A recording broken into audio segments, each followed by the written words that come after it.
la bienvenida a las predicaciones del legado del reverendo Rolando Gutiérrez Cortés. Esperamos que sea de bendición e inspiración para tu vida. Quisiera leerles el Salmo 90, porque el Salmo 90 es un salmo atribuido a Moisés, pero que nos hace sentir y vivir la providencia del Señor. Señor, tú nos has sido refugio de generación en generación. Antes que naciesen los montes y formases la tierra y el mundo, desde el siglo y hasta el siglo, tú eres Dios. Vuelves al hombre hasta ser quebrantado y dices: convertíos, hijos de los hombres. Porque 1000 años delante de tus ojos son como el día de ayer que pasó y como una de las vigilias de la noche. Los arrebatas como con torrente de aguas, son como sueño, como la hierba que crece en la mañana. En la mañana florece y crece, a la tarde es cortada y se seca. Porque con tu furor somos consumidos y con tu ira somos turbados. Pusiste nuestras maldades delante de ti, nuestros yerros a la luz de tu rostro. Porque todos nuestros días declinan a causa de tu ira. Acabamos nuestros años como un pensamiento. Los días de nuestra edad son 70 años, y si en los más robustos son 80 años. Con todo, su fortaleza es molestia y trabajo, porque pronto pasan y volamos. ¿Quién conoce el poder de tu ira y tu indignación, según que debe ser temido? Enséñanos de tal modo a contar nuestros días que traigamos al corazón sabiduría. Vuélvete, oh Jehová, ¿hasta cuándo? Y aplácate para con tus siervos. De mañana sácianos de tu misericordia, y cantaremos y nos alegraremos todos nuestros días. Alégranos conforme a los días que nos afligiste y los años en que vimos el mal. Aparezca en tus siervos tu obra y tu gloria sobre sus hijos. Sea la luz de Jehová nuestro Dios sobre nosotros, y la obra de nuestras manos confirma sobre nosotros. Sí, la obra de nuestras manos confirma. Te damos muchas gracias, Señor, porque nos has permitido estar en tu casa. Por este milagro te bendecimos.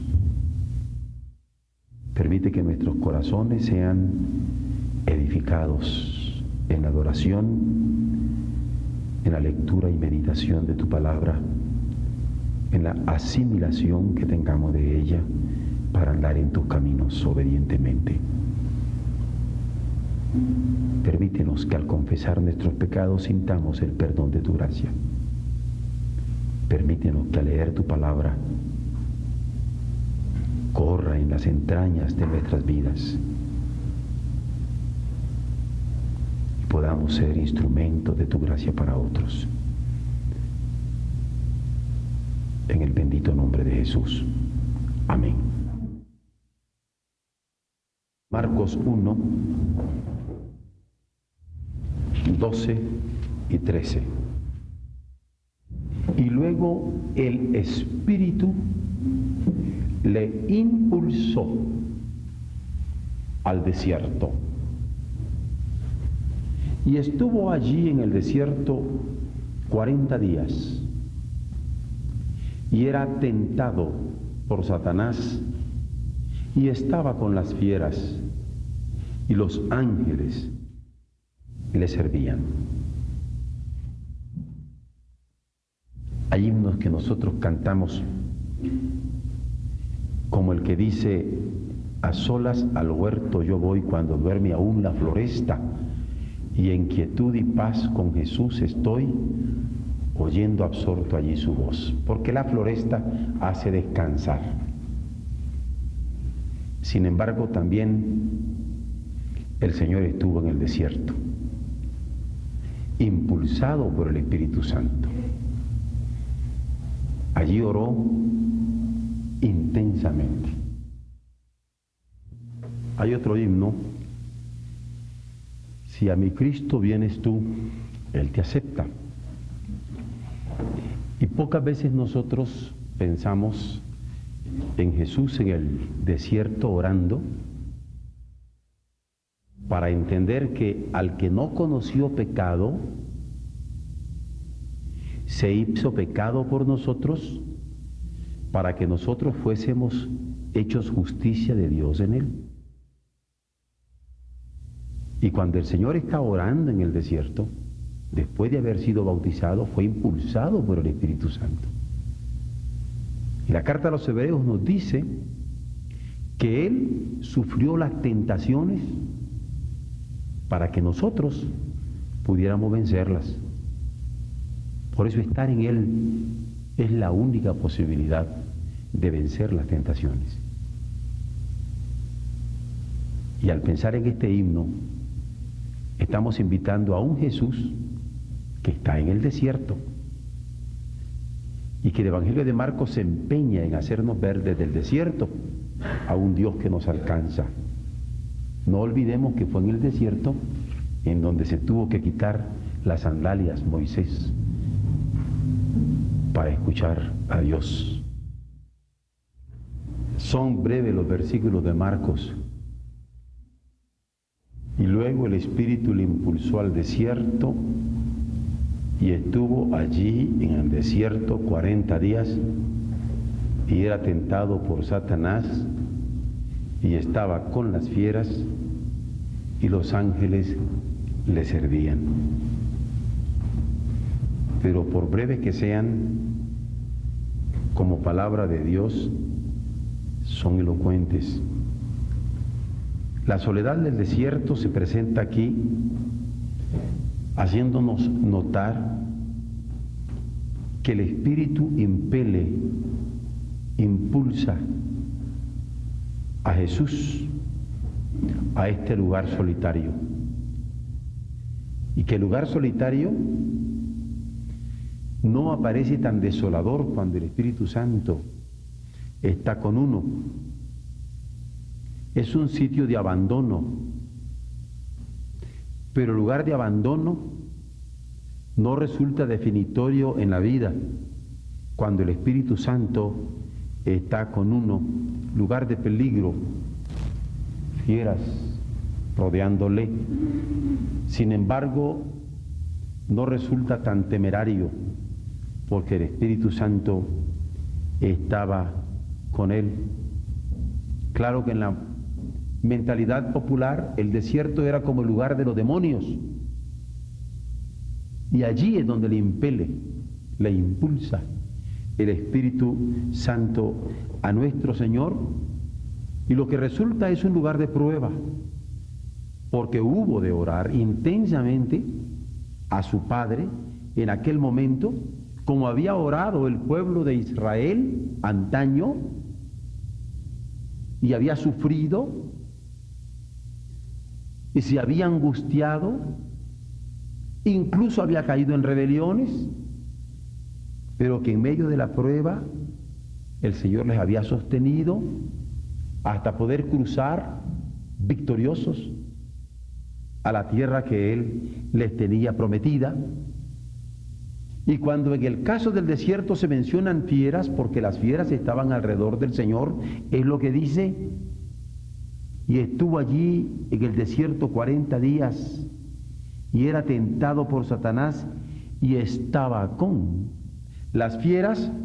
Nos presenta un cuadro vívido y único de la soledad, donde está expuesto nuestro Señor. En la vida muchas veces nos encontramos con estas circunstancias solitarias, en donde nos podemos sentir abandonados, donde nos podemos sentir en peligro. Pero cuando sabemos que el Señor ya lo estuvo, entonces nos damos cuenta que el Señor, que ha prometido estar con nosotros todos los días hasta el fin del mundo, estará con nosotros siempre. Y la soledad del desierto no nos va a amilanar a desmoralizar, haciéndonos sentir derrotados. En medio de esa soledad podemos sentir la consolación de su experiencia personal. Cuando se habla de los 40 días, son para nosotros muy significativos a la luz de la Biblia, porque en el ambiente bíblico hubo 40 días de diluvio, en donde caía agua que comenzó a anegar la tierra y a hacer sensible un peligro inminente a todos los que estaban metidos incluso en el arca. Sin embargo, 40 días el Señor les sostuvo, y 40 días hubieron de sufrir aquella situación hasta que por fin la esperanza y la realidad se conjuntaron y supieron que Dios estaba cumpliendo su palabra, aun cuando muchos se habían tomado por loco a Noé, cuando estaba anunciando el castigo que vendría de parte de Dios. En el caso de Moisés, nos encontramos que también estuvo 40 días en el Sinaí, en situación desértica, eriales alrededor de él, tierras no cultivables, pero el Señor le sostuvo. Y es más, hubo periodo para Moisés y hubo periodo para Elías de 40 días también, en donde como legislador de Dios o como profeta de Dios fueron auxiliados a su tiempo y oportunamente. Los años de peregrinación en el desierto fueron 40, y ni un año más ni un año menos hubieron de pasar, porque la prueba del Señor es prueba y se cumple, y lo único que hemos de pedirle es que el Señor nos sostenga en esa prueba que Él tiene para nosotros. Y aquí nos encontramos con que hay un periodo de oración en 40 días para Jesús, hay un periodo de ayuno en esta prueba para Jesús, hay un periodo que no pudo eludir, sino vivir intensamente. Y claro que cuando nosotros leemos de oración y de ayuno en Moisés o en Elías o en Jesús, decimos, ¿cómo podría pasar yo 40 días en esta misma situación? Sin embargo, la palabra del Señor nos registra que ni la soledad del desierto ni los 40 días le fueron extraños a Jesús en su experiencia redentora. Y cuando nosotros pasamos momentos de soledad, y cuando nosotros pasamos momentos de prueba, y cuando nosotros sufrimos en ellas, orando y ayunando, hemos de recordar que Jesús lo pasó primero. Pero se da la acción de Satanás, y no es tan duro pensar en el desierto, ni tan duro pensar en el ayuno, mucho menos pensar en la oración, como lo es el pensar en la acción de Satanás, porque la Escritura que estamos leyendo en este día nos habla claramente de que Satanás actuaba, y Satanás engaña, sutilmente engaña. Satanás acusa, abiertamente acusa. Es más, Satanás usa como instrumentos de convencimiento la calumnia y el chisme. Y el Señor estuvo expuesto al engaño, estuvo expuesto a la acusación, estuvo expuesto a la calumnia, por no decir que estuvo expuesto a lo que claramente dice el Evangelio, el tentador, porque justamente estaba siendo tentado en la soledad, tentado en la prueba, tentado en el ayuno, tentado por un Satanás activo, porque quería estorbar la paz del corazón del Hijo obediente de nuestro Dios. Pero hay un elemento de victoria que se registra en el pasaje, porque se habla del servicio de ángeles,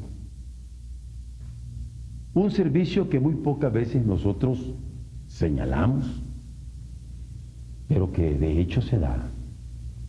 El Señor manda ángeles para que nos cuiden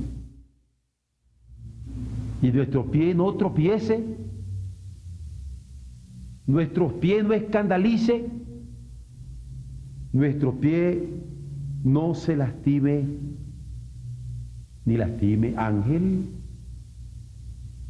enviado por Dios equivale a mensajeros enviados por Él que cumplen su voluntad para librarnos de caer en el pecado. Y es más, no son ángeles extraños a nosotros, son ángeles que nos sirven. Y muchas veces nos sentimos indignos de ese servicio, pero uno los ve, los palpa y los siente. Cuando uno ha tenido estas experiencias de pruebas angustiosas y al mismo tiempo de ángeles del Señor que le están sirviendo, se percata que el Señor vive en favor de uno. Lo que más consuela no es simplemente contar con los ángeles, ni siquiera el hecho de que me sirvan, sino que ellos me dan la seguridad de la victoria sobre Satanás. Veamos los versos. Y luego el Espíritu le impulsó al desierto, a la soledad. Y estuvo allí en el desierto 40 días. Y era tentado por Satanás. Y estaba con los fieras y los ángeles. No solamente estaban dándole seguridad, sino lo servían y le permitieron salir victorioso de aquella prueba. Cuando nosotros experimentamos en el bautismo de Jesús la obediencia que Él tuvo al Padre, en donde al ser bañado por las aguas del Jordán, sintió a flor de piel la bendición de saber que estaba cumpliendo la voluntad de su Padre para la redención del mundo. Nos percatamos que estaba iniciándose en un ministerio, iniciándose en un servicio, iniciándose en un compromiso para con su Padre, pero que estaba íntimamente ligado con esa tentación que ha de sufrirse solo, con una sensación de abandono, pero donde jamás falla nuestro Dios a través de sus ángeles. Cuánta consolación es al sabernos en medio de la prueba que el Espíritu nos impulsa, al sabernos en ese momento de soledad que Él es el que nos impele, pero también el que nos guarda donde estemos siendo tentados, y que sus ángeles están a nuestro servicio y que tenemos la garantía de la victoria sobre el que engaña, sutilmente engaña, sobre el que usa la calumnia y el chisme para hacernos caer, sobre el que nos acusa, como en estos momentos podría estarnos diciendo: no te creas, Dios no te perdona, no puede haber salvación para ti, mira cómo fallas, yo soy testigo que tú fallas. Y Él se ofrece como testigo, porque Él nos ha llevado al pecado y se ha reído de nosotros y nos ha revolcado en el cieno y en la inmundicia. Pero la palabra del Señor lo registra claro. Este acusador no puede contra la fuerza suya. Y tiene eco entonces la palabra del mismo Jesús que venció en esta ocasión, que nos dijo: en el mundo tendréis muchas veces tentaciones. En el mundo tendréis aflicción. Pero confiad, yo he vencido al mundo. Y cuando en estas horas estamos en mente con una niña que cumple 15 años y está con gozo ofreciéndole su vida al Señor, pensamos: bendito sea el Señor que nos permite tener en su palabra la consolación de sus promesas, que han sido cumplidas en Jesús y que siguen vivas para nosotros, porque a sus ángeles manda Él siempre para que nuestro pie no tropiece en piedra. Al león y al basilisco podremos pisar, pero no nos van a hacer daño jamás. Dios nos permita vivir en la confianza en Jesús, gozarnos en la confianza de Jesús y movernos en confianza para que nuestras vidas en Jesús sean de instrumento y vida eterna para quien nos rodee. Amén.